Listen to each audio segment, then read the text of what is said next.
নমস্কার বন্ধুরা, আমি Joya. Village kitchen of Joya চ্যানেলে তোমাদের সকলকে ওয়েলকাম জানাই। বন্ধুরা, তোমরা সবাই কেমন আছো? আশা করি ভালো আছো, সুস্থ আছো। আমিও ভালো আছি, সুস্থ আছি।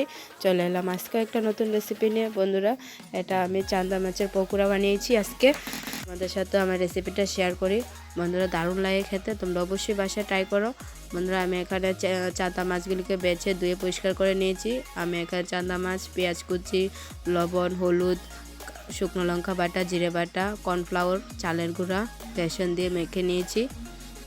মাখাটা কমপ্লিট হয়ে গেছে। কড়াইতে তেল গরম বসিয়ে দিয়েছি, তেলটাও গরম হয়ে গেছে। আমি এখন এক এক করে বড়াগুলো দিয়ে দিচ্ছি। আমরা এটাকে বড়ও বলি, পকোড়াও বলা যায়, তোমরা তোমাদের মতো বলতে পারো। আমার পকোড়াগুলো এক্সাইজ হয়ে গেছে। আর এক পিঠ উল্টে নিয়েছি, টেবিলটে নামিয়ে নিয়েছি। দেখো কতটা সুন্দরভাবে হয়েছে, আর খেতেও দারুণ লেগেছে। তোমরাও বাসায় এই রেসিপিটা অবশ্যই ট্রাই করো আর কমেন্টে বলবে কেমন লেগেছে। বন্ধুরা, ফার্স্ট টাইম আমিও ট্রাই করেছি, খুবই দারুণ লাগে, তাই তোমাদের সাথে শেয়ার করছি। অবশ্যই তোমরা এই রেসিপিটা বাসায় ট্রাই করবে আর কমেন্টে আমাকে অবশ্যই জানাবে কেমন লেগেছে। টাটা।